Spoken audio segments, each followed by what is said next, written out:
Hi guys. तो शुरू करते हैं आज की वीडियो।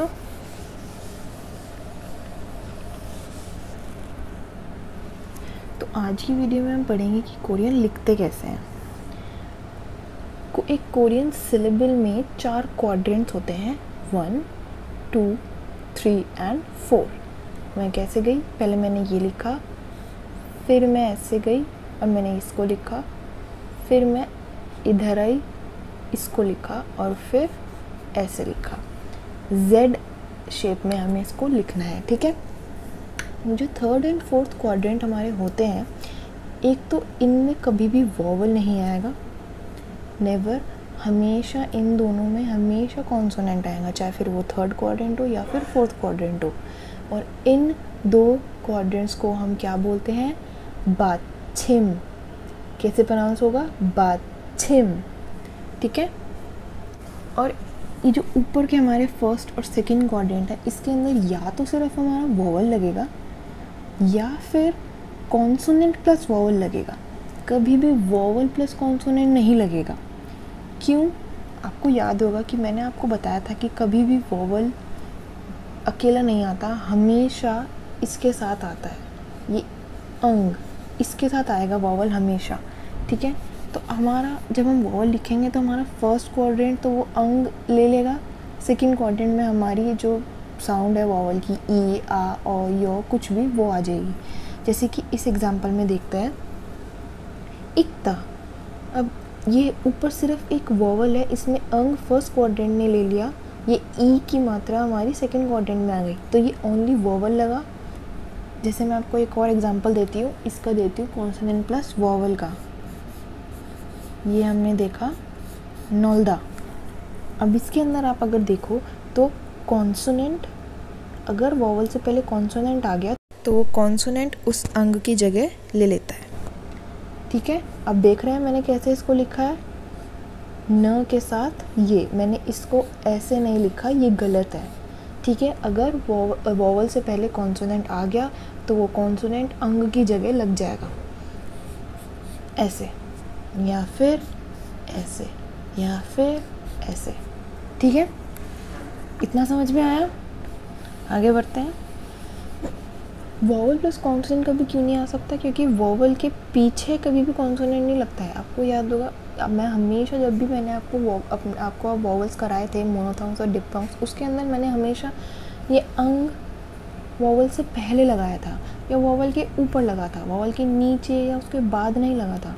हमेशा ऐसे था, ऐसे या फिर ऐसे था या ऐसे था ना, कभी भी नीचे नहीं लगा।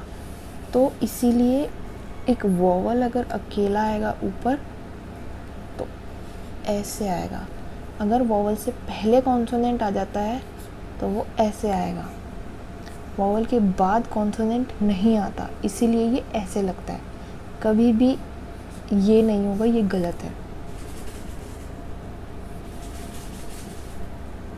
अब आप कभी भी अगर कोई कोरियन वर्ड देखोगे या कोई सिलेबल देखोगे, उसके अंदर आप देखोगे आपको या तो ये दो क्वाड्रेंट्स भरे हुए मिलेंगे, फॉर एग्जाम्पल ऐसे, सिर्फ 2 भरे हुए हैं ना, नीचे कुछ भी नहीं है, नीचे के थर्ड और फोर्थ क्वाड्रेंट में सिर्फ 1 और 2, या फिर ये 3 भरे हुए मिलेंगे, जैसे कि ये सोन, ठीक है, या फिर ये चारों भरे हुए मिलेंगे, जैसे कि इक्ता। आपको कभी भी सिंगल नहीं मिलेगा। इसमें आप देखो, अगर मैं ये लिखती हूँ ईदा, ईदा में अब आप ये मत बोलना कि ये सिर्फ सिंगल क्वाड्रेंट भरा हुआ है। मैंने आपको अभी बताया ये हमारा फर्स्ट क्वाड्रेंट है, ये हमारा सेकंड क्वाड्रेंट है, ठीक है। जब वॉवल अकेला आता है, उससे पहले कोई कॉन्सोनेंट नहीं है, तो ये अंग हम लगाएंगे और ये हमारा फर्स्ट और सेकंड क्वाड्रेंट बन जाएगा, ठीक है। अब आगे बढ़ते हैं। अब इसके अंदर आपने देखा इक्ता, मैंने पहले ई लगाया, ई, फिर मैंने थर्ड क्वाड्रेंट भरा और फिर फोर्थ क्वाड्रेंट इक्ता, और फिर मैं अगले पे चली गई।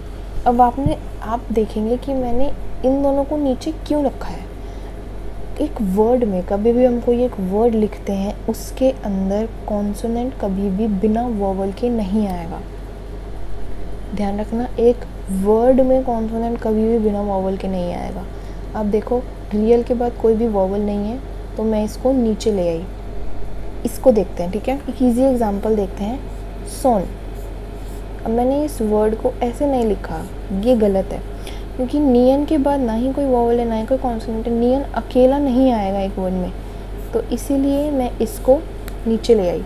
ऐसे इसके आगे कोई वोवल नहीं है, कुछ भी नहीं है, ये अकेला नहीं लग सकता, तो मैं इसको नीचे ले आई। ऐसे इस कियोक के बाद कोई वोवल नहीं है, ये अकेला नहीं आ सकता, मैं इसको नीचे ले आई। दिगत के बाद जैसे ही एक वोवल आया वो ऊपर चला गया। और एक फैक्टर यहाँ पे ये भी है कि 4 से ज़्यादा एक सिलेबल में ना वोवल या कॉन्सोनेंट नहीं आएगा। एक दिखाते हैं, एक एग्जांपल दिखाती हूँ मैं, जिसके अंदर 3 क्वाड्रेंट और दूसरे में 2। अब आप इसके अंदर देखो, यहाँ पे इस रियल के बाद कोई भी वोवल नहीं है ना, तो मैंने रियल को नीचे कर दिया। और भले यहाँ पे एक क्वाड्रेंट खाली है, ठीक है, हमारे सिर्फ 3 क्वाड्रेंट भरे हुए हैं, बट दिगत के बाद हमारा वोवल है, तो मैं दिगत को ऊपर ले गई और ये दा बन गया, साल दा। समझ आया इतना? आगे बढ़ते हैं। अब आपने कभी भी कहीं भी ऐसे लिखा हुआ देखा होगा, सोनल। इसको अब हम क्या पढ़ते हैं, सोन अल नहीं पढ़ेंगे, क्योंकि एक वर्ड हमारा है सोन, दूसरा वर्ड हमारा है अल। ये हमारा ऑब्जेक्ट मार्कर है, जिसके बारे में मैं आपको आगे एक फ्यूचर में बताऊंगी।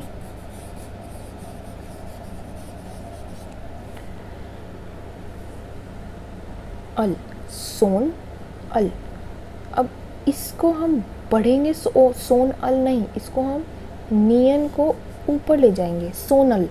बट ये सिर्फ प्रोनाउंसिएशन में ऐसा होगा, हम सिर्फ प्रोनाउंस सोनल करेंगे, लिखेंगे हम सोन अल ही, क्योंकि हमारा वर्ड तो सोन है ना, सोनल। अगर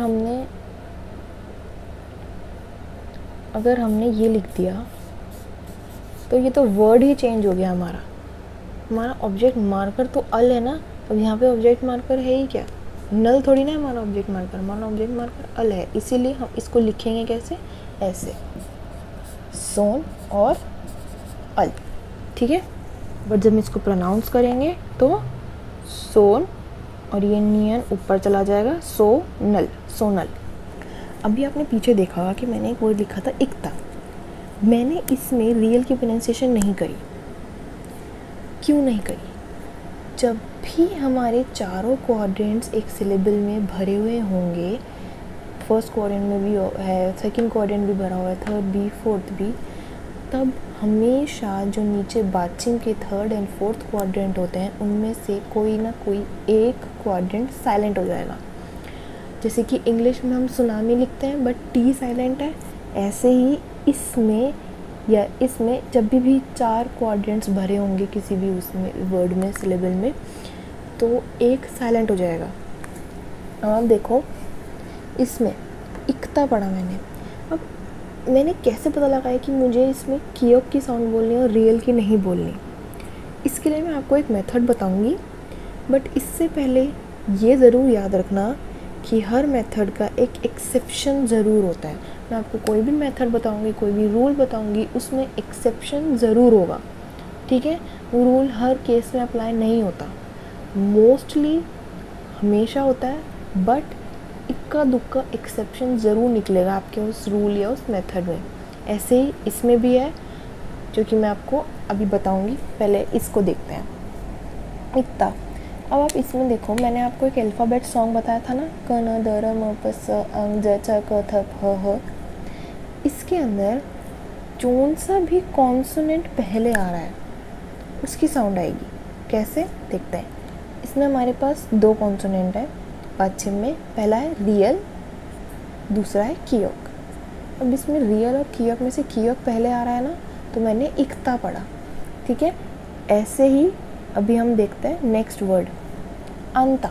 इसका मतलब क्या होता है, टू सिट, ठीक है, अंता पढ़ा। अब आप देखो, नियन है हमारे पास और है जियत। अब इन दोनों में से हमारे पास कौन सा पहले आ रहा है? नियन, तो मैंने इसको आंता पढ़ा। क्या प्रोनाउंसिएशन होगी इसकी? आंता, इसकी इक्ता। अब आप देख रहे होंगे कि मैं इसको दा ना बोल के ता बोल रही हूँ। फ्यूचर लेसन्स में बताऊँगी कि कुछ कॉन्सोनेंट्स ऐसे होते हैं जो जिनकी वजह से दूसरे कॉन्सोनेंट की आवाज़ पे, उनकी प्रोनाउंसिएशन पे इफ़ेक्ट पड़ता है। ठीक है, अगर वो दो साथ में आते हैं तो प्रोनाउंसिएशन अलग हो जाती है। अभी अब इसके एक्सेप्शन केस पर आते हैं। साम, इसमें देखो रियल है हमारे पास और मियम है हमारे पास। अब रियल और मियम में से रियल पहले आ रहा है तो मुझे इसको टेक्निकली साल बोलना चाहिए, बट ये हमारा एक्सेप्शन केस है, इसको हम साम पढ़ेंगे, साम। आप इसकी टेंशन मत लेना कि हम कैसे पता लगाएंगे कौन सा एक्सेप्शन है कौन सा नहीं है। ये ज़्यादा नहीं होते हैं, इक्के दुक्के निकलेंगे, आपको धीरे धीरे वो याद हो जाएंगे। साम, जैसे ये साम, इसका मतलब क्या होता है? लाइफ। ठीक है, ऐसे ही आपको ये एक्सेप्शन केस याद हो जाएंगे आराम से। मैंने आपको बताया था कि अभी मैंने आपको सोनल, उसको पढ़ते कैसे हैं, 3 क्वाड्रेंट वाले उनको पढ़ना सिखाया मैंने, जब नीचे कॉन्सोनेंट है और ऊपर वोवल आ रहा है। तो इसको कैसे पढ़ेंगे अगर इसके आगे वोवल आएगा तो?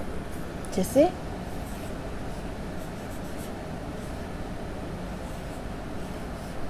ये, मैं इसको इको नहीं पढ़ूंगी, यहाँ पे रियल की साउंड आएगी, इलगो, इलगो।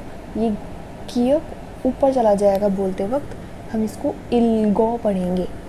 ठीक है, और अगर इसके ही बाद कॉन्सोनेंट आ रहा है तो, जैसे कि ऐसे है, तो ऑब्वियसली रियल साइलेंट हो जाएगा।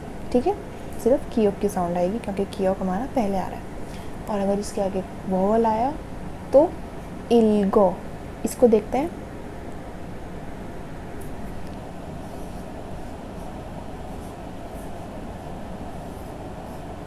हमने इसको क्या प्रोनाउंस किया था? अंता प्रोनाउंस किया था ना, अंता। इसको वैसे प्रोनाउंस करेंगे, इसके आगे वोवल आ गया, जियत ऊपर चला गया बोलते वक्त, आन जा, अंजा। इसको क्या पढ़ेंगे?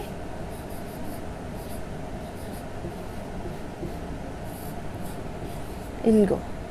ठीक है, इसको क्या पढ़ेंगे?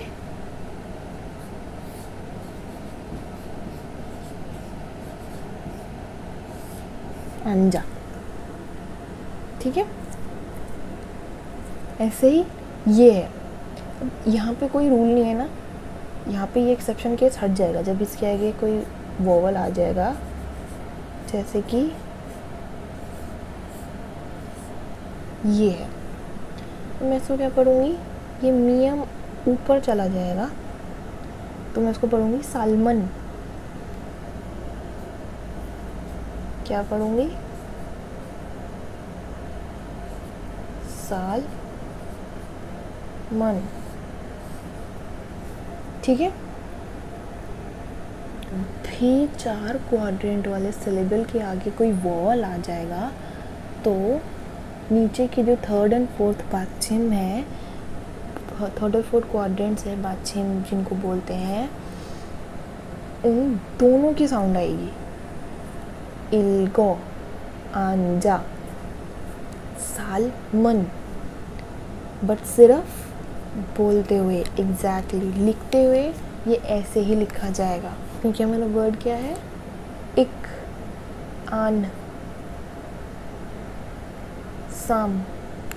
वर्ड तो चेंज नहीं होगा ना लिखते हुए, सिर्फ बोलते हुए, इल्गो, आंजा, सालमन। और जब इसके आगे कोई कॉन्सोनेंट आएगा तो एक साइलेंट हो जाएगा और सिर्फ एक की आवाज़ आएगी। और साइलेंट वाला कौन सा होएगा उसको कैसे पता लगाएंगे? अपने अल्फ़ाबेट सॉन्ग में देख के कौन सा पहले आ रहा है। तो दोस्तों आज के लिए बस इतना ही, मिलते हैं अगली वीडियो में। बाय। 안녕 여러분।